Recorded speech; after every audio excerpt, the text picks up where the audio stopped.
bonjour à tous, bienvenue, merci d'avoir répondu présent à notre invitation. Nous sommes ravis de vous accueillir pour cette première édition de notre webinaire Auto. Comme vous l'aurez compris, il y en aura d'autres. Depuis 20 ans, autoactu.com organise des conférences, des déjeuners débats. Dans le contexte actuel de distanciation sociale, nous nous sommes adaptés avec la création de webinaires. À chaque fois, nous sélectionnons soigneusement nos partenaires. Nous avons déjà lancé une série sur le marché automobile avec Éric Champarneau du cabinet Seaways et de la société Autoways. Et nous avons créé cette série sur les ressources humaines avec Christophe Muller, qui dirige la pratique automobile du cabinet de chasse de tête Grant Alexander, et Jean-Philippe Théry, consultant en études clientèle et market intelligence, et aussi, vous le savez, chroniqueur sur AutoActu chaque semaine, et c'est aujourd'hui que vous avez sa nouvelle chronique. Pour ce sujet sur le télétravail, notre organisation illustre bien le propos, puisque je vais commencer par moi, ça ne se fait pas, mais je suis à Paris. Christophe est en Normandie et Jean-Philippe est à Rio de Janeiro. Un grand merci, Philippe, pour ta présence, parce que chez toi, il est 4 heures du matin. Quelques précisions techniques, ce webinaire va durer 1 heure. Nous aurons donc cette présentation de l'enquête à laquelle, je pense, la majorité d'entre vous ont répondu. Nous aurons ensuite des questions. Vous pouvez poser des questions au fil de l'eau pendant la présentation et on les prendra à la fin si on a du temps et sinon on vous répondra après. Nous vous enverrons la présentation et nous aurons un replay qu'on vous enverra aussi. Voilà. En fin de session, on vous proposera 3 sujets dans un sondage pour les prochains et vous nous donnez l'ordre de vos préférences. Voilà. Donc Christophe, je te passe la parole pour expliquer le contexte de ce webinaire. Très bien, oui, bonjour à tous. Comme le disait donc Florence, en charge de la pratique automobile de Grant Alexander, que vous devez probablement connaître pour ses activités de chasse, de recrutement. Aujourd'hui, on va mettre en avant une autre partie de notre rôle de conseil, celle qui vise plutôt à comprendre, à diagnostiquer des situations, à être finalement un outil d'aide à la décision, en posant notamment un bon diagnostic. Pour ce faire, je vais céder la parole à Jean-Philippe Théry, que vous connaissez déjà pour ses chroniques AutoActu, mais vous le verrez aujourd'hui à travers son expertise, notamment dans les études et le market intelligence. Jean-Philippe, c'est à toi. Merci Christophe, bonjour à tous, merci d'être connectés et merci également d'avoir participé à notre enquête puisque vous avez été 629 à répondre à notre questionnaire. Alors je vous propose d'ailleurs de regarder assez rapidement le portrait des répondants de cette enquête. Donc 629 personnes, comme je le disais, 27% de femmes. Alors 27% c'est toujours trop peu, mais ça correspond, semble-t-il, à ce qu'on trouve aujourd'hui dans l'industrie et le commerce automobile. 2 tiers des répondants localisés en Île-de-France, ce n'est pas une surprise. Et on a aussi un certain nombre de répondants sur d'autres régions, comme Auvergne-Rhône-Alpes à 8%, Bourgogne-Franche-Comté 5%, les Hauts-de-France, le centre Val-de-Loire, Nouvelle-Aquitaine, et les 10% restants, bien entendu, répartis sur le reste des régions. S'agissant de l'âge moyen est de 48,4 ans. Alors ça ne veut pas dire grand-chose, ce qui est surtout important, c'est que la moitié des répondants sont sur la tranche d'âge de 45-54 ans. On a un bon quart des répondants qui se situent en dessous de 45 ans et un répondant sur 5 à 55 ans et plus. En termes de statut, une écrasante majorité de cadres à 71%. Nous avons également 17% de cadres dirigeants ou présidents d'entreprise et 10% d'employés techniciens. 55% dirigent une équipe, les 3 quarts des équipes de 1 à 5 personnes ou 6 à 20 personnes et le restant sur des équipes plus importantes. S'agissant des entreprises, assez logiquement, 56% proviennent de grandes entreprises, donc de 5000 personnes et plus. On a 1 personne sur 5 qui vient d'ETI, de 250 à 5000 personnes. 1 personne sur 5 également sur les PME, de 10 à 250 personnes. Et 4% sur de toutes petites entreprises à moins de 10 personnes. Vous venez essentiellement de chez un constructeur ou un importateur à 45%. 1 personne sur 5 vient d'un équipementier. On a 8% qui viennent de groupes de distribution. On devrait en avoir un peu plus, mais l'enquête a précisément démarré au moment où l'activité reprenait. Donc, On imagine que beaucoup de gens étaient occupés. 6% sur un établissement financier et les 10% restants sur, bien sûr, d'autres types d'entreprises. S'agissant des fonctions, des métiers, vous le voyez sur l'écran, il y a une bonne diversité avec quasiment une personne sur 3 dans la fonction commerciale, 14% vient de l'ingénierie, 12% direction générale, 11% marketing communication et je vous laisse regarder les fonctions restantes qui apparaissent à l'écran. Voilà donc pour le portrait de ceux qui ont répondu à cette enquête. Alors je vous propose de rentrer dans le vif du sujet et on va faire ça en 4 points. Le premier, c'est de regarder assez rapidement où on en est aujourd'hui. Donc après le confinement et entre 3, 4, 5 semaines après la reprise, suivant les personnes. Ensuite, on regardera comment s'est précisément passé ce confinement, avec un focus sur la troisième partie, sur le télétravail, et puis sur la fin, et maintenant, on regardera donc de quoi il s'agit pour la suite. Alors, je vous propose tout de suite de regarder où nous en sommes après ce confinement. Alors, la plupart d'entre vous ont repris, du moins sur la période de l'enquête, qui pour mémoire était du 16 juin au 29 juin. Donc, évidemment, les réponses ont évolué depuis, mais on note bien un retour progressif à la normale. J'ai bien mis la normale entre guillemets. C'était le cas en tout cas pour 61% des gens, même si ce n'était pas toujours de façon intégrale. Alors, pour ces 61% qui ont repris, on peut dire très nettement que ça s'est bien passé, puisque ça s'est bien passé pour 95% d'échantillons, et ça s'est même très bien passé pour quasiment 60%. Alors c'est énorme, même si on a évidemment une pensée pour les 5% pour qui ça s'est bien passé, donc on espère que la situation va s'améliorer rapidement. S'agissant cette fois de ceux qui n'avaient pas encore repris, et qui pour certains d'ailleurs n'avaient pas forcément de calendrier de reprise, eh bien c'est la confiance qui prédomine pour les 3 quarts d'entre eux. La moitié se montrait plutôt confiant, 20% se montraient même très confiants, mais c'est important de le noter, on avait tout de même un quart de ces personnes-là qui manifestaient un certain degré d'inquiétude. Évidemment, l'étude ayant lieu, je vous rappelle, entre le 16 et le 29 juin, et il est très probable que depuis le 1er juillet, d'autres collaborateurs aient pu reprendre, hein, mais les protocoles sanitaires limitent encore les retours, en particulier dans les tours, hein, on peut penser à la défense, mais pas que, avec des taux d'occupation qui varient entre 15 et 20%, ce qui reste encore assez peu. Donc effectivement, comme tu le soulignes, Christophe, un retour entre guillemets à la normale, et on met bien normal entre guillemets, mais qui risque de prendre encore un peu de temps. Tout à fait. Alors quoi qu'il en soit, il est évidemment possible de faire un bilan de ce confinement et de savoir comment il s'est passé. Alors, très clairement, une période de confinement qui a été personnellement bien vécue par une majorité de répondants, voire même très très bien vécue pour un tiers d'entre eux, et la moitié qui déclarent l'avoir bien vécu. En revanche, et c'est important, il y a tout de même 17% de gens qui déclarent l'avoir mal vécu, et si on ramène ça à la taille d'une équipe, eh bien, on va dire que sur une équipe de 20 personnes, on peut avoir 2 personnes, par exemple, qui n'auront pas bien vécu ce confinement. Donc, c'est important de le noter. Professionnellement, cette fois, là aussi, le bilan est plutôt positif, avec quasiment les 3 quarts des gens qui considèrent qu'ils ont pu mettre à profit cette période en termes professionnels. La moitié déclare avoir aussi bien travaillé que d'habitude. On a même un répondant sur 5 qui considère qu'il a mieux travaillé que d'habitude. En revanche, une fois encore, on a un quart des répondants qui, eux, considèrent l'inverse, considèrent qu'ils ont moins bien travaillé que d'habitude. Alors évidemment, ça peut être interprété de 2 façons au moins.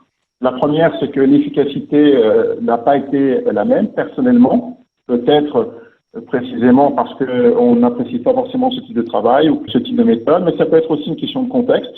Hein, c'est tout simplement, on le sait bien, le business n'a pas été le même sur cette période et donc peut-être certains ont-ils répondu dans ce sens-là. Alors, comment sont évalués les impacts de cette période, en commençant par les impacts sur la vie personnelle? Alors, pour mémoire, comment fonctionne cette question? Sur cette question, il y avait de 0 à 3 réponses possibles. Donc, c'est important parce qu'évidemment, le cumul dépasse les 100%. Ce qui est important de signaler également, ce n'est pas parce qu'un item n'a pas été mentionné qu'il n'est pas important, c'est tout simplement qu'il n'a pas été considéré dans le top 3. Je prends un exemple. l'impact négatif sur la santé. On a eu 7% de réponses.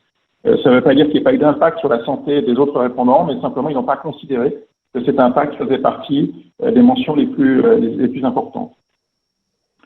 Alors, qu'est-ce qui ressort en premier lieu? Ce qui ressort évidemment, c'est l'impact sur la vie de famille, et ce de deux façons. Un impact positif, puisqu'évidemment, on a pu passer plus de temps avec ses proches, et le mot prend ici toute sa signification. Donc évidemment, avec la famille, la partie de la famille qui se trouve au domicile, c'est cité par la moitié des répondants. Mais il y a aussi un impact négatif en matière familiale, qui est cité par 43% des répondants, et il s'agit cette fois de la famille un peu moins proche, que ceux évidemment qui n'habitent pas dans le même appartement, la même maison. Deuxième élément qui a été cité par quasiment la moitié des répondants, c'est le sentiment d'une privation importante de liberté. Et ce sentiment, il est sans doute très impactant pour un certain nombre de personnes, notamment ceux qui déclarent avoir mal vécu le confinement. Et cela cite cet item non pas à 45%, mais à 72%.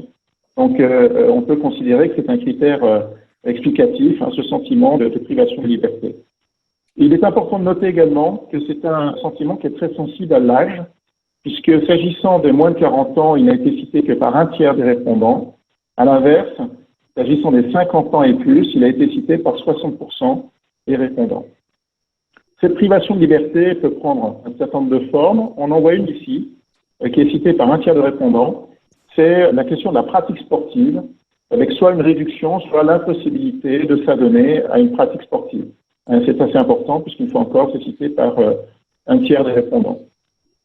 En revanche, on a un certain nombre d'aspects positifs, notamment le temps qu'on peut dédier à un certain nombre de hobbies ou de loisirs qu'on peut pratiquer à la maison, donc ça de la lecture, la vidéo, un certain nombre de hobbies, donc ça concerne un tiers des répondants. Pour un répondant sur 5, ça a été aussi la possibilité d'un moment d'introspection, une opportunité de faire le point sur soi-même, 19%. Et on notera à ce sujet que les femmes sont peut-être plus portées sur l'introspection, puisqu'elles sont 26% à répondre sur cet item contre 18% des hommes. Enfin, je reviens très rapidement sur les items les moins cités, impact négatif sur ma santé, changement durable de situation familiale. Alors, ils sont peu cités, 7% et 4%. En revanche, il faut considérer que ce sont des impacts quand même très, très importants. On peut imaginer notamment que ceux qui ont répondu sur l'item santé ont peut-être fait partie des gens qui ont malheureusement attrapé le Covid. S'agissant cette fois des impacts liés à la vie professionnelle. Alors, qu'est-ce qu'on note? Juste une petite précision, on est toujours sur le même système de 3 réponses. Alors, qu'est-ce qu'on note? On note avant tout un gain de temps. Un gain de temps, c'est sans doute comme ça qu'il faut interpréter le premier item qui est très très largement cité.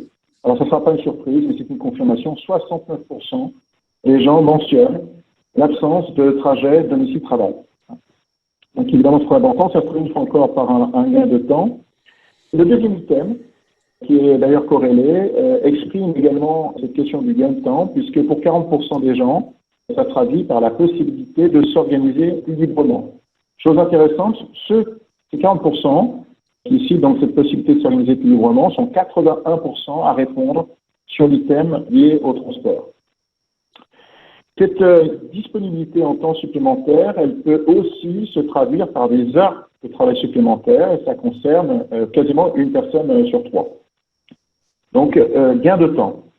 Deuxième élément important, c'est celui qui apparaît en troisième, cité par 38% des répondants, c'est le manque de communication individuelle, ou ce qu'on appelle en l'occurrence la communication one-to-one. Alors, il y a 2 éléments importants là-dessus. Il y a d'abord, une fois encore, la question de l'âge. Cet élément est très sensible à l'âge, puisqu'il est peu cité par les moins de 40 ans, à seulement 16%, alors qu'il est cité pour quasiment la moitié des répondants, 48%, pour les 50 ans et plus. Alors peut-être faut-il y voir l'habitude des plus jeunes, en l'occurrence, sur des communications, on va dire, moins présentielles et plus virtuelles.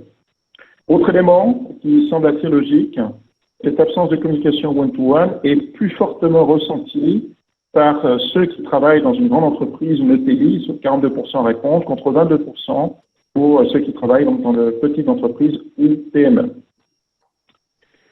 Un autre élément important, cité par un répondant sur 5, c'est la difficulté à concilier le travail et la vie personnelle. Et une fois encore, on va retrouver une différence en termes d'âge, puisque cette question-là est relativement peu citée par les moins de 40 ans. Ils ne sont que 5% à la mentionner. Enfin, dernier élément, et ça paraissait logique, la question de la perte économique, et en l'occurrence la perte économique, une perte économique significative, est beaucoup plus mentionnée par les personnes qui travaillent dans de petites entreprises ou les PME. En l'occurrence, ils sont un quart d'entre eux. Alors, Christophe. Oui, quelques commentaires, effectivement. Déjà, rappeler que c'est quand même un test à échelle 1 qui était vraiment prévu par personne, puisque contraint, mais finalement vécu de manière plutôt positive côté employé. On note évidemment que l'absence du temps de transport est un gain appréciable, apprécié, et ce, qu'on vive dans une grande ville ou pas. Le home office, qu'on peut l'appeler comme ça finalement, si on le distingue du télétravail, la différence étant que le home office est plus ponctuel et limité dans le temps, ce qui a été le cas. Ça constitue en fait un avantage, mais un avantage pour ceux qui peuvent en bénéficier, et on va y revenir un petit peu plus tard. La frontière entre la vie professionnelle et la vie personnelle n'est pas toujours facile à trouver. On a vu que c'était encore plus le cas pour les personnes de plus de 50 ans. Ce qu'on note, c'est que le sas de respiration, entre guillemets, du temps de transport est un gain, mais il chamboule aussi quand même les repères, la perte de la frontière naturelle liée au temps de transport. On pourrait dire d'ailleurs la même chose concernant le lieu de travail. Alors, ce qu'on note aussi, c'est que côté personnel, il y a une perte des libertés individuelles, évidemment, mais en même temps, on note côté professionnel un gain de liberté en quelque sorte, avec finalement plus d'autonomie, plus de flexibilité. Alors, je dirais pas que l'un compense l'autre, mais c'était intéressant de noter ce léger paradoxe. La communication, tu en as parlé, Jean-Philippe, la communication one-to-one est effectivement expliquée comme manquante, et on le comprend. Et on pourrait déjà s'intéresser notamment à la différence entre l'information et la communication, parce que effectivement, l'information, probablement qu'on n'en a pas manqué, on le verra un peu plus tard. Il y a eu, grâce d'ailleurs aux outils digitaux, plutôt une bonne information. Pour autant, la communication, c'est-à-dire le retour, quand il y a feedback, c'est pas forcément toujours le cas, et certains ont eu le sentiment, et à travers les échanges qu'on a pu avoir nous durant le confinement avec des candidats, avec des clients, bien que finalement il y avait certaines parties des collaborateurs qui ne s'exprimaient pas ou plus, et ça c'est quand même un point important à relever. Voilà pour ces premiers commentaires. Donc en conclusion, le fameux métro boulot dodo a été remplacé par le visio, le home boulot et le boulot, si vous me passez l'expression. À toi, Jean-Philippe. Je vous propose maintenant de s'intéresser au télétravail. Alors, je sais qu'il y a beaucoup de définitions de télétravail, il y a notamment des définitions juridiques. On a choisi ici de s'intéresser à la définition, on va dire, plus populaire, entre guillemets, à l'usage commun, et notamment à la partie connectée du travail à distance. Alors d'abord, première chose, évidemment, le télétravail, c'est pas une nouveauté. Un certain nombre de personnes le connaissaient déjà. Sur l'enquête, on va dire qu'on a 57% des gens qui le connaissaient déjà, soit parce qu'ils le pratiquaient de façon régulière, ça concerne un tiers des répondants, soit parce qu'ils le pratiquaient de temps en temps, et on n'est pas très loin non plus, on est à 28%, donc de personnes qui le pratiquaient de temps en temps. Et on va considérer ceux qui l'ont mentionné de façon très rare, au même titre que ceux qui n'ont jamais pratiqué le télétravail. Alors, donc en résumé, un télétravail déjà connu par une majorité de l'échantillon, mais pas par tous, c'est pas une partie non négligeable. Qu'est-ce que ça signifie? D'abord, le télétravail, évidemment, a été très très fortement pratiqué sur l'échantillon d'enquête. 97% des répondants, dont 87% qui se sont retrouvés dans une situation de 100% de télétravail. Et quand on compare les deux réponses, la partie droite et la partie gauche de l'écran, évidemment, le télétravail a été découvert par un certain nombre de répondants. Si vous considérez les 87% qui se sont trouvés à 100% en télétravail, eh bien, 41% d'entre eux n'avaient pas de pratique antérieure du télétravail. C'est important parce que, évidemment, on a une partie importante de l'échantillon qui, en l'occurrence, a découvert le télétravail. Autre point, s'agissant une fois encore de la question de l'âge, et peut-être cela sera-t-il une surprise pour un certain nombre d'entre vous, mais on note que 71% des 50 ans et plus avaient une expérience antérieure du télétravail, alors qu'il n'était que 47% pour les moins de 50 ans. Alors, comment ce télétravail a-t-il été évalué? Alors là, on a une question qui fonctionne un petit peu différemment. Il y avait tout simplement un certain nombre d'affirmations auxquelles il fallait répondre par tout à fait d'accord, plutôt d'accord, donc réponse positive, ou plutôt pas d'accord, et pas du tout d'accord, réponse négative. Et les réponses ont été classées en fonction des réponses positives. Donc le cumul de tout à fait d'accord et plutôt pas d'accord.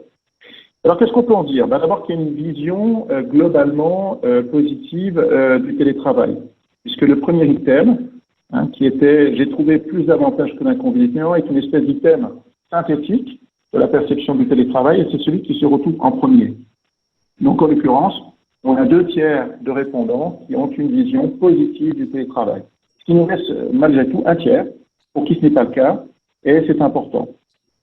Une fois encore, on va retrouver là-dessus une sensibilité importante à l'âge, puisque cette perception est très positive chez les 55 ans et plus, 88%, et elle est moins positive chez les moins de 40 ans, qui sont divisés sur le sujet moitié-moitié, donc 51% qui en ont une perception positive. Les autres items permettent de détecter un certain nombre de bénéfices ou d'inconvénients liés au télétravail. Alors, je commence par les bénéfices. Pour 2/3 des répondants, il y a la question de l'efficacité. Et certains, la plupart d'ailleurs répondent qu'ils ont été plus efficaces. Ils sont 65%, donc les 2/3. Et ce qui est intéressant, c'est que pour ceux qui avaient une expérience antérieure du télétravail, cette réponse était nettement supérieure puisqu'elle est à 85%. Autre chose importante, on considère qu'il y a un gain en autonomie pour, une fois encore, les 2/3 des répondants. Et pour la moitié d'entre eux, le fait qu'ils aient ressenti moins de stress que dans le travail de façon présentielle. Alors évidemment, tout ce qui vient en comparaison, je le reprécise, ça paraît évident, mais je le reprécise, est en comparaison par rapport au travail présentiel. S'agissant cette fois des inconvénients, celui qui est le plus cité par 60% des répondants, c'est la perte de lien social avec ses interlocuteurs. Alors je précise, il s'agit des interlocuteurs au sens large, que ce soit au sein de l'entreprise ou en dehors de l'entreprise, mais on parle bien des interlocuteurs à titre professionnel. Autre point à souligner, alors je l'ai cité comme inconvénient, mais peut-être certains pourront-ils y voir un avantage, c'est un temps de travail augmenté. Et donc c'est intéressant par rapport à ce qu'on a pu voir avant, et sur le gain de temps apporté par l'absence de transport. Et donc là, on sent bien qu'une partie au moins de ce gain de temps est reversée en temps de travail. Pendant de l'avantage que je citais tout à l'heure, quand je parlais de moins de stress, c'est plus de stress évidemment pour la moitié des répondants. Et pour 1/3 d'entre eux, sur les 2 derniers items, on note à la fois une difficulté à concilier la vie personnelle et la vie professionnelle, donc 1/3, c'est important. Et puis aussi la sensation qu'il y a une dégradation de la situation sur cette période. Ça veut dire que ça a commencé plutôt pas trop mal, et puis malheureusement, ça s'est dégradé par la suite.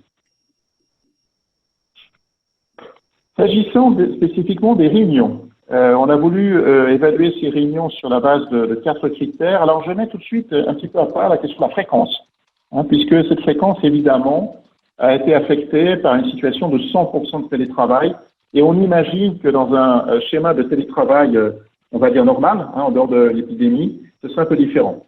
Donc, 46% ont considéré que les réunions avaient été plus nombreuses qu'à d'habitude, 39% aussi nombreuses qu'à d'habitude, et il ne sont que 15% à considérer qu'elles ont été moins nombreuses que d'habitude. Ensuite, on a évalué ces réunions au travers de la durée, de l'efficacité et de l'ambiance. Alors, je vous détaille les réponses. S'agissant de la durée, les réponses ont été considérées comme moins longues, les réunions ont été considérées comme moins longues par 41% des répondants, aussi longues 43%, et il me semble que 15% à considérer qu'elles ont été plus longues. En termes d'efficacité, on a une grosse moitié qui considère que ces réunions ont été aussi efficaces. Le reste est divisé entre ceux qui considèrent qu'elles ont été plus efficaces, c'est une personne sur 5, et le quart des participants qui, à l'inverse, ont considéré qu'elles ont été moins efficaces. Et s'agissant de ce qu'on peut appeler l'ambiance qui régnait au cours de ces réunions, une fois encore, une grosse moitié des répondants considèrent qu'elles étaient aussi détendues, ou tendues peut-être que d'habitude. Et là, encore une fois, le reste est divisé entre ceux qui considèrent qu'elles ont été plus détendues, un quart, ou moins détendues, un cinquième des répondants. Un élément extrêmement important, on a voulu savoir si ces télétravailleurs, en quelque sorte, disposaient d'un espace chez eux, un espace dédié pour le télétravail. Alors, c'est une réponse positive pour 60% d'entre eux qui ont pu disposer d'un espace de télétravail à 100%, totalement dédié. Pour un quart, cet espace existait, mais en partie seulement, n'était pas toujours disponible, et 15% des répondants n'ont pas eu d'espace disponible. Alors, c'est un élément assez impactant sur la perception qu'on a eu du télétravail. Ceux, par exemple, qui ont disposé d'un espace dédié à 100%, sont 41% qui déclarant avoir très bien vécu le confinement, très bien vécu, je précise, contre seulement 27% de ceux qui n'ont pas eu d'espace dédié à 100%. Encore peut-être plus significatif, ils sont 70% à considérer qu'ils ont été plus efficaces contre seulement 27%. Ils sont également 55% à avoir ressenti moins de stress, ce qui est le cas de seulement 42% des répondants qui n'avaient pas d'espace dédié à 100%.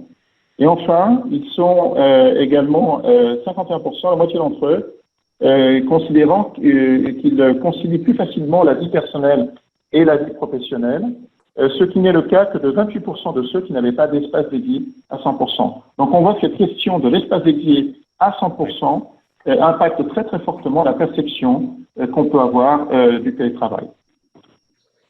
Et alors, dernier élément, s'agissant du télétravail, il y a un élément extrêmement important, c'est qu'est-ce qu'on en fait? Est-ce qu'on continue ou pas? Et la réponse, on peut dire, elle est massive, puisque 94% des répondants considèrent qu'il faut pérenniser le télétravail. Et pérenniser sur une période finalement assez déterminée, puisque si on prend l'espace qui va entre, on va dire, 2 journées de travail à 3 journées de travail, on parle de 2 tiers des répondants. 2 tiers des répondants, donc sur cette période, entre 2 à 3 journées de travail. Ce qui est très important de signaler également, c'est qu'il y a derrière une demande implicite qui consiste également à conserver un travail présentiel. Parce que tout simplement, et c'est logique, quand on demande à télétravailler sur 2 ou 3 jours de la semaine, eh bien, on demande également à se rendre sur le lieu de travail habituel sur la même durée, 2 à 3 jours par semaine. Christophe, j'imagine que tu as un certain nombre de commentaires sur le sujet. Absolument. Oui, plusieurs commentaires. Le premier, rappeler qu'effectivement, ça reste encore une fois un test à grande échelle. Au départ, on doit avoir quelque chose comme 27 millions de salariés en France. Il était estimé avant la période de confinement que 19 millions n'étaient des fonctions non télétravaillables, ce qui veut dire que finalement, le télétravail était accessible à peu près à 7% de la population. D'après une étude de la NDRH et du BCG qui a été menée en juin, suite au confinement, c'est finalement plus de 12%. Donc, on a pratiquement doublé, et pas seulement sur des fonctions, on va dire, attendues sur le télétravail comme les fonctions support, mais bien des fonctions plus difficilement télétravaillables, si ça se dit. Par exemple, des centres d'appel ou des services clients, voire des services d'exploitation qui ont multiplié par 3 ou 4. Alors évidemment, avec des contraintes particulières, notamment liées à la cybersécurité, les accès au réseau, aux serveurs, etc. Mais néanmoins, un test à grande échelle, et comme le disait Jean-Philippe, largement plébiscité. La majorité, effectivement, cherche et souhaite qu'il soit maintenu. C'est 2 tiers à peu près de notre étude. J'ai vu d'autres sondages qui parlent que 50% des Français y sont favorables. La même étude de la NDRH et du BCG annonce 85% d'un avis positif pour maintenir le télétravail de la part des DRH eux-mêmes. Bref, un large plébiscite. Il faudra quand même noter que même si c'est un large plébiscite, on a quand même une proportion non négligeable qui ne s'est pas forcément retrouvée dans ce télétravail, notamment par des contraintes qu'elles soient familiales, évidemment, on l'aura compris, mais aussi, on l'aura vu, ceux qui ont des responsabilités, en particulier les fonctions managériales. On a pu voir que dans la tranche des quadragénaires, il y avait une proportion qui avait finalement un peu plus souffert parce que des contraintes supplémentaires à d'autres, contraintes familiales d'un côté, responsabilité managériale de l'autre. Autre point, alors là, qui met un point sur les i, c'est l'efficacité, et même, je dirais, plus exactement, l'efficacité perçue par le télétravail, qui est plutôt favorable, notamment, et on l'imagine, par la concentration qu'elle permet, comparé à d'autres modes de travail, et évidemment, on a l'open space en tête. Moi, j'aimerais quand même mettre en perspective une chose, c'est qu'on était dans un contexte très particulier, une activité pour la plupart plutôt réduite, voire très réduite, et que donc, tout ça est à mettre quand même peut-être entre parenthèses. Il existe finalement peu d'études, mais une quand même, en provenance de l'université d'Harvard, évoque une productivité de plus 12% en télétravail. Donc, la bonne nouvelle quand même, c'est qu'effectivement, l'efficacité, elle est perçue, mais elle semble être plus que perçue, elle semble tout à fait réelle.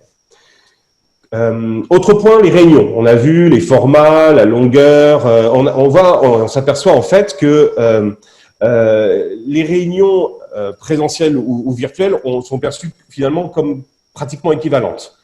Je pense que c'est en fait un appel à considérer la réunion ou la façon de se réunir d'une autre façon. Probablement que le maintien du télétravail et son développement va imposer des formats un peu différents.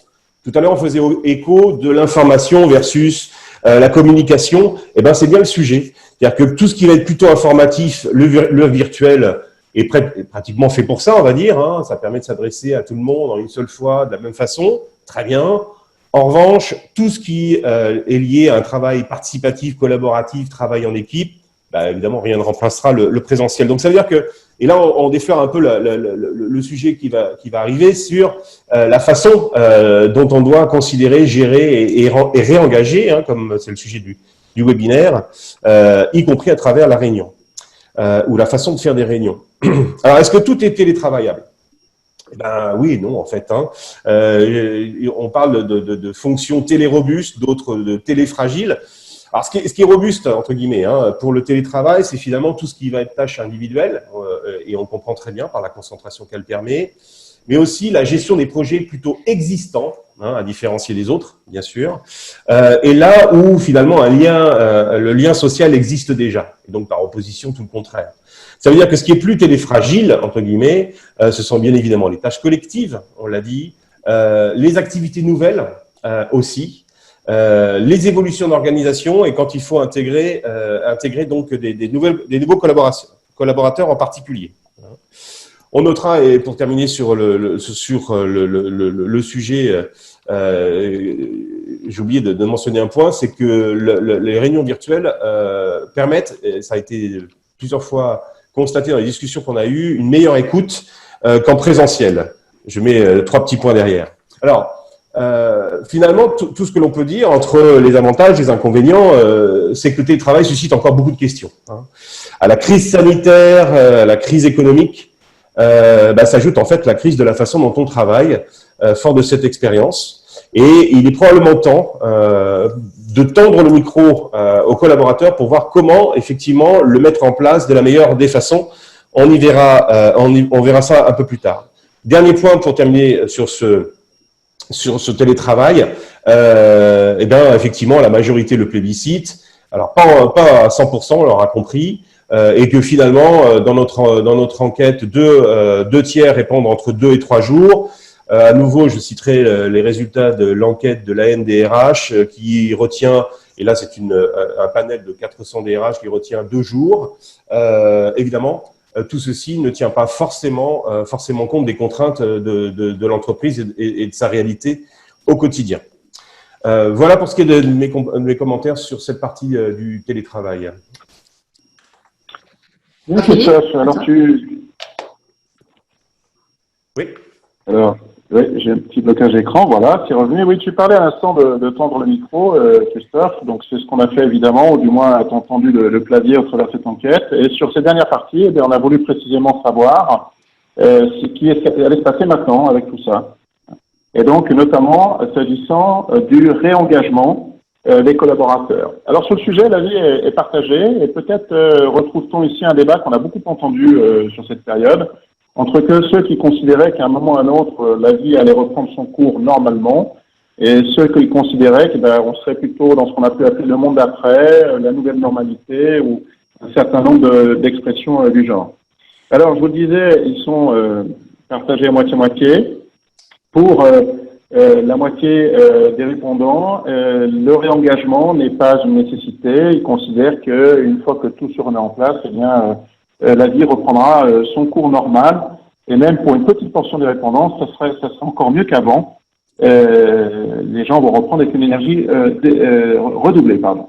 En revanche, pour 51% des répondants, il s'agit de faire quelque chose.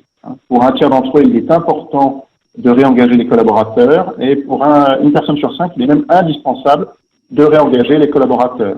Alors c'est à cela qu'on s'est intéressé, et à qui on a demandé comment ils voient ça. On est à nouveau sur un système de 3 réponses possibles, donc en l'occurrence de questions de priorité. Alors la priorité, il y en a une qui est immédiate, c'est sans doute de renouer le lien, c'est ça que vous voyez en premier, c'est recréer des moments de convivialité. On a été séparés sur cette période pendant un temps assez long, et donc il s'agit d'organiser des moments qui permettent de se retrouver. Mais on a voulu également en savoir un peu plus sur des choses plus pérennes. Et là, on a également des réponses assez importantes. Il s'agit en l'occurrence tout simplement de changer les règles. Et vous le voyez sur le deuxième item, celui qui a été répondu par 50% des répondants de cette partie-là, la partie qu'on voit sur la gauche de l'écran. Cela explique qu'il faut changer les règles et sans doute les assouplir, privilégier l'agilité et la flexibilité.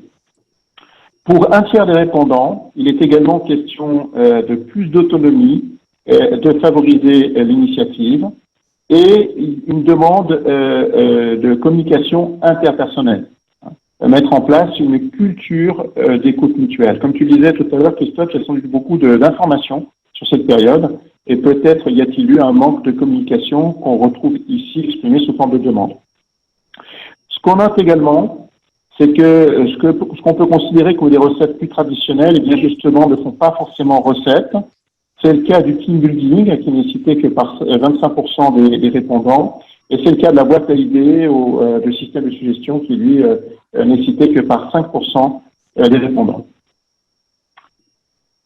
S'agissant ensuite de l'impact personnel, une quasi-moitié des répondants considèrent que cette période va finalement impacter leur rôle, leur mission dans l'entreprise et apporter des changements sur ce rôle, sur cette mission. Et donc, une fois encore, on s'est intéressé à ces personnes-là, donc à peu près quasiment la moitié des répondants, qui sont en vert sur le camembert et qu'on retrouve sur la partie droite de l'écran, toujours sur une question à 3 réponses possibles. Alors, qu'est-ce qu'on peut en dire? Eh bien, ce qu'on peut dire sur une formule peut-être un peu synthétique, c'est que la distance du lieu de travail ne signifie pas la distance au travail. Et loin de là, puisque les 2 items qui se distinguent le plus concernent l'implication sur les projets importants d'entreprise. Alors, quand je parle de projets importants d'entreprise, ce sont les projets stratégiques, et c'est la première réponse, à 48%. Mais on a également les projets transversaux, et donc là, on a un tiers des répondants, et c'est pas toujours les mêmes. Donc, il y a un effet de cumul également sur ce type de réponse. Ce qu'on trouve également, c'est une demande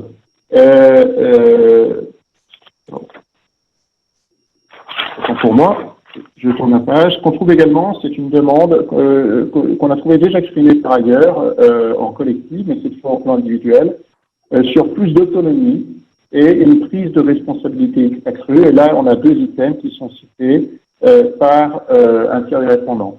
Et puis malgré tout, on va retrouver également une demande de collectif toujours un tiers des répondants qui souhaitent retrouver plus de travail en équipe à l'issue de cette période.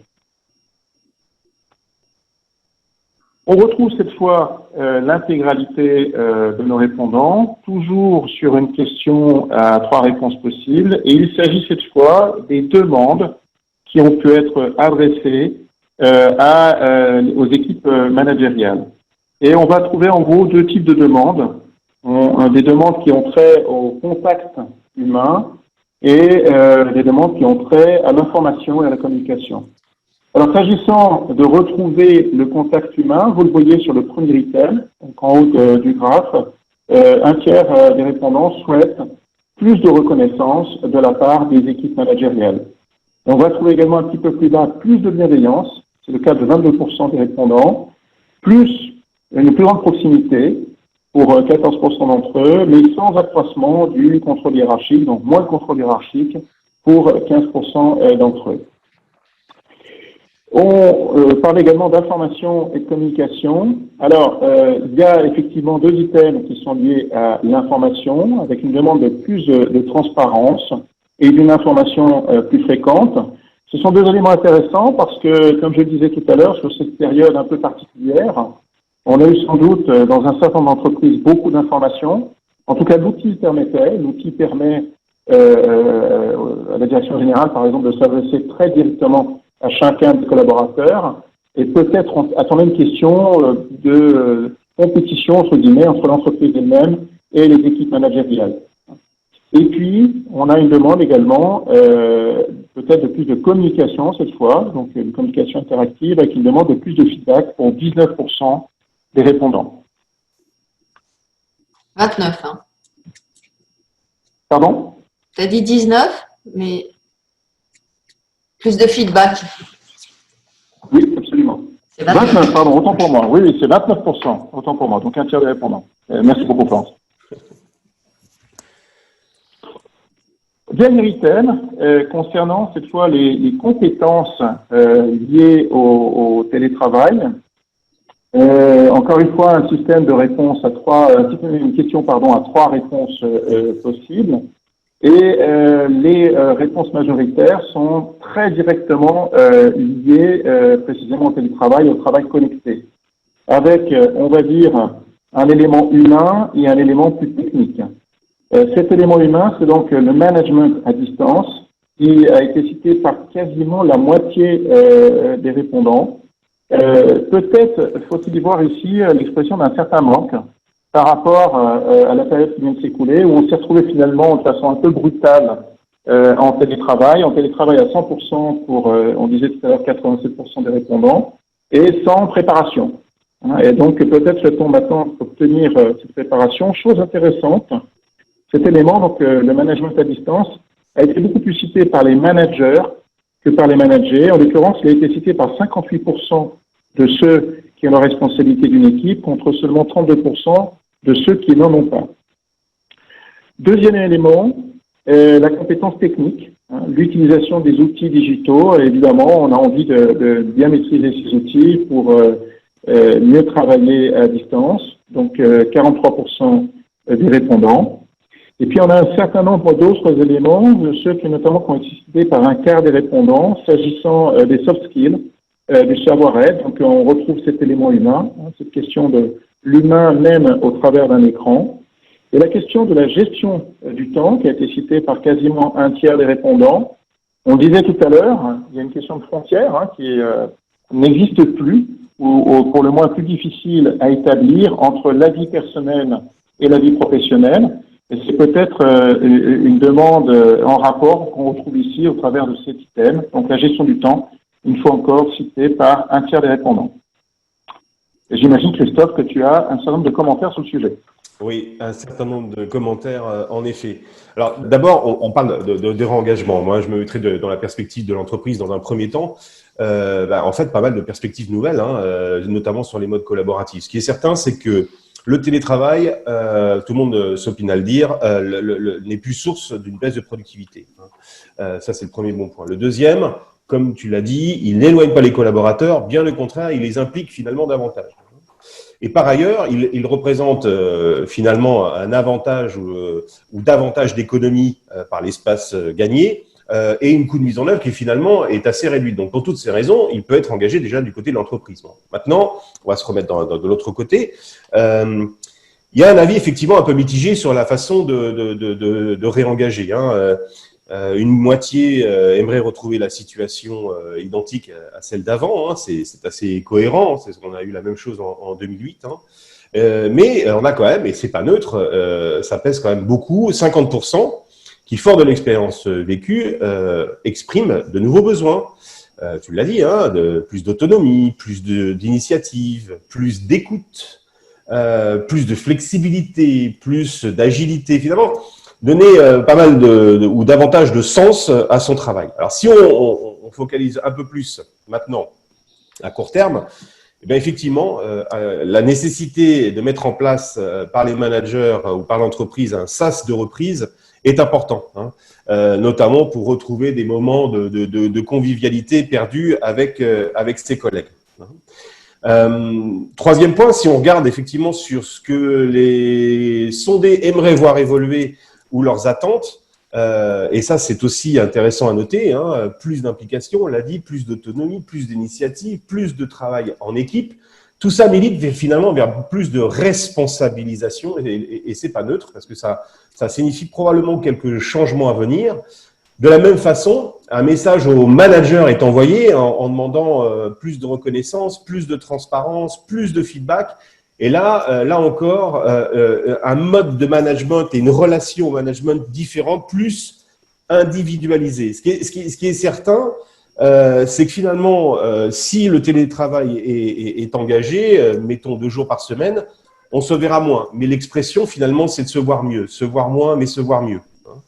Il faudra évidemment considérer la séparation des tâches entre ce qui nécessite des temps de concentration et ceux qui nécessitent du collectif ou de la créativité. On l'a déjà dit, mais c'est certain, et tout le monde s'accorde à le dire, le rôle des managers va évoluer, par la mise en place de ce travail à distance.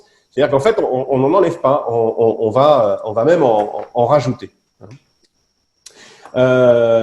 Autre point, le manager. Donc, on était sur ce qui l'on pourrait appeler, alors le mot est pas très joli, le manager dit digital ou hybride, comme vous voudrez l'appeler. Il reste finalement à inventer, fort de tout ce qu'on va lui demander, en plus de ce qu'il savait déjà faire.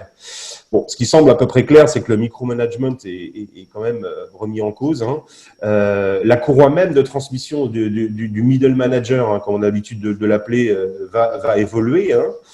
Comme on l'a dit, plus de responsabilisation, plus de management one-to-one.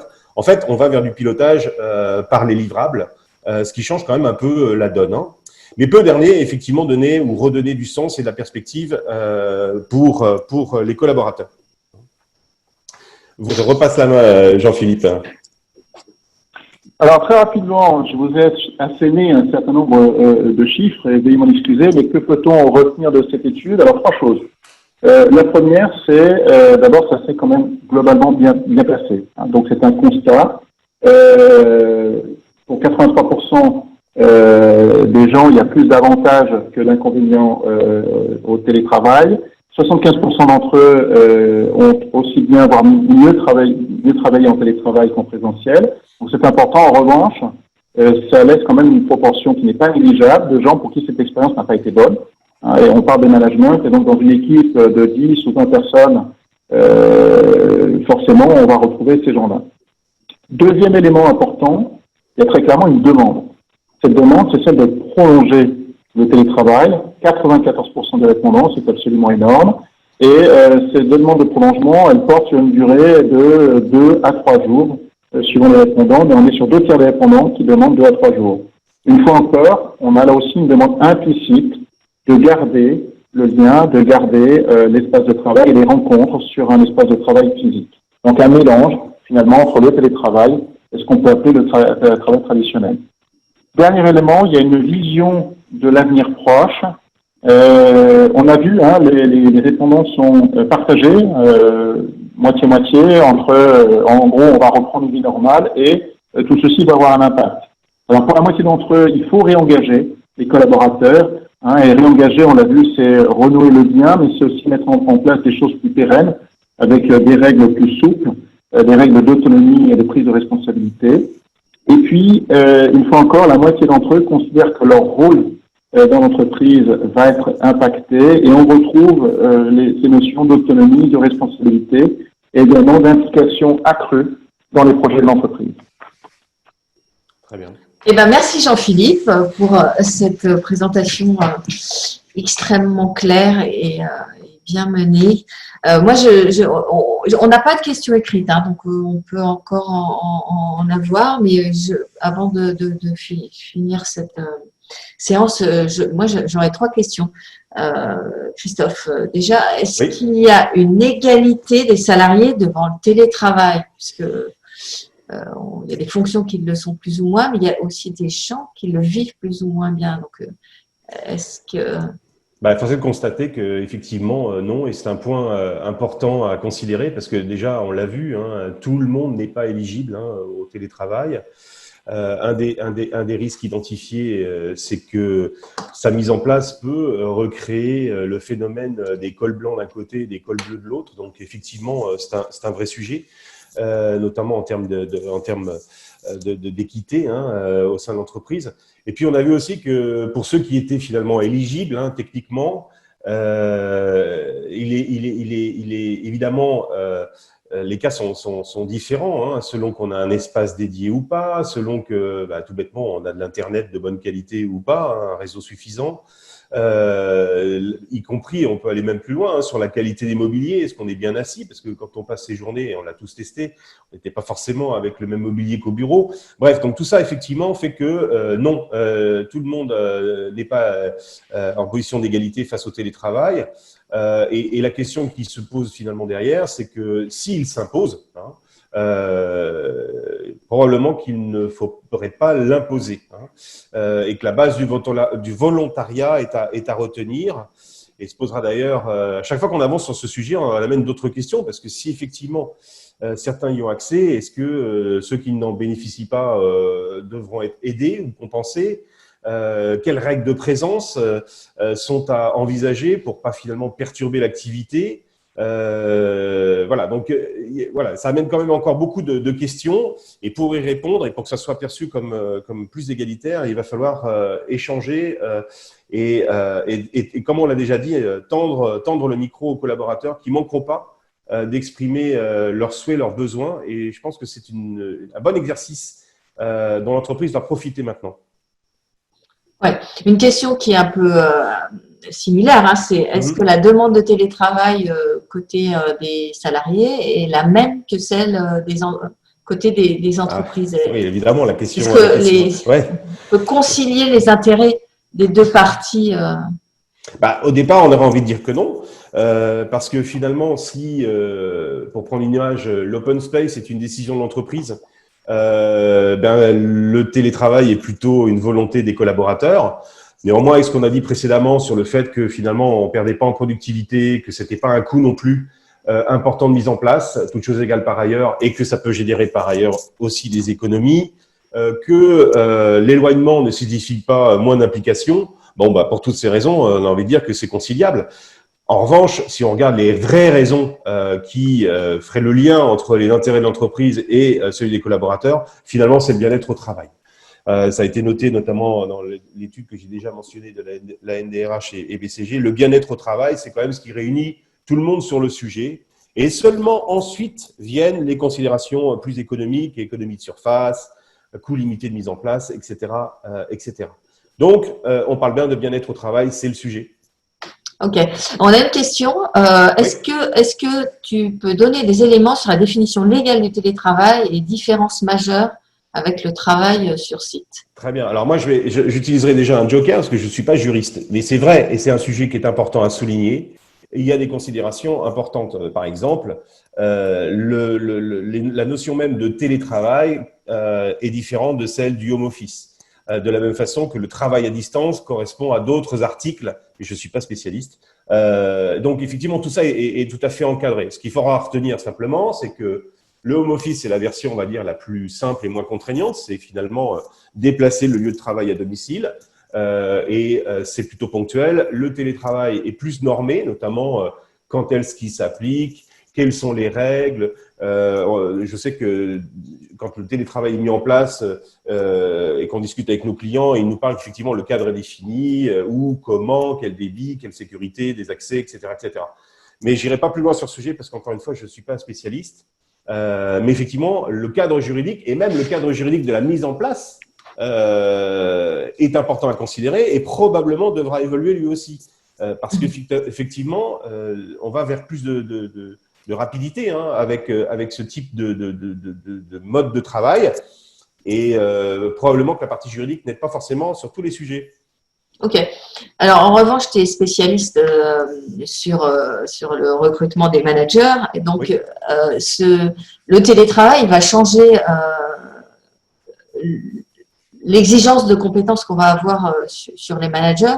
Quelles sont les compétences nouvelles qu'il va leur falloir? Alors, moi, je dirais déjà que le profil de compétences ou le référentiel de compétences du manager digital ou hybride, comme on voudra l'appeler, il reste quand même à inventer encore. Néanmoins, si on regarde ce qui a été dit dans cette étude, et c'était vraiment très clair, il va falloir recréer du collectif sur les moments collectifs. Puisqu'on va séparer les gens finalement entre ce qui va être fait à la maison plutôt avec de la concentration, toutes ces tâches du quotidien, etc. Et puis les moments au bureau, entre guillemets, qui devront être des moments de partage, notamment pour ceux qui travaillent en mode projet, mais aussi des moments où on ira chercher plus de la créativité, ce qui veut dire que la notion, en fait, il y a une disparition de l'unité de lieu et de l'unité de temps. Et ben ça change quand même pas mal de choses dans la façon d'envisager le management.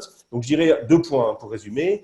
Recréer du collectif quand les collaborateurs sont au bureau et puis savoir effectivement mieux gérer et planifier ce qui est télétravaillable, les tâches télétravaillables des autres. Néanmoins, comme tout n'est pas planifiable, et heureusement, ça veut dire qu'il faut quand même être vigilant à créer ou à forcer l'informalité qui est propice à beaucoup de choses dans le monde de l'entreprise, quand on est tous dans l'entreprise. Et évidemment, qui est un peu remis en cause par le télétravail. La chose qui est certaine, c'est que on demandera de plus en plus demain aux managers de piloter par des livrables et plus être seulement une courroie d'information ou un contrôleur des tâches réalisées. Ça, c'est certain. Donc, je dirais qu'on en rajoute. On rajoute aux compétences actuelles d'autres pour effectivement donner du sens. Finalement, au bout du bout, c'est ça qui va faire la différence. Et je me réfère une dernière fois à l'enquête de la NDRH et du BCG. 93% des DRH disaient que les pratiques managériales, mais aussi les politiques RH, devront évoluer. Ok. Donc, le point de vigilance principal que tu retiens?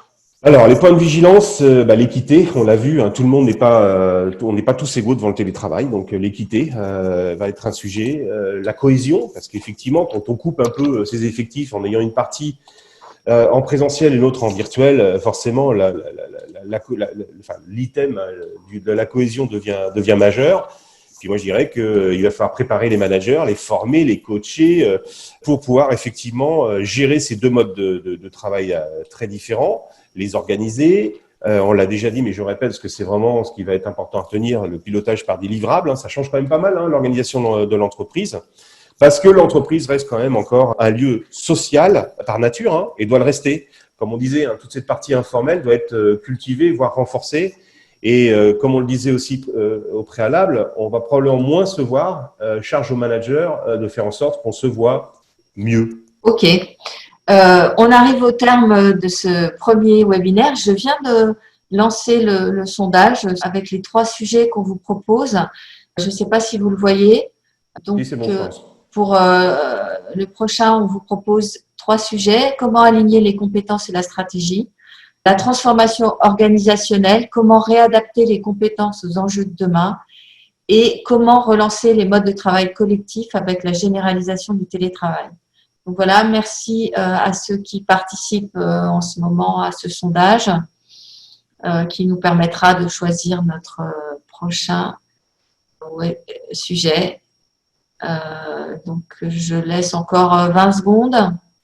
Moi, je voulais voter, mais je vois en bas de l'écran qu'il y a marqué les conférenciers ne peuvent pas voter. Et ben voilà. Mais comme tu as la décision finale, tu ne seras pas brimé. Donc, voilà, ça vote.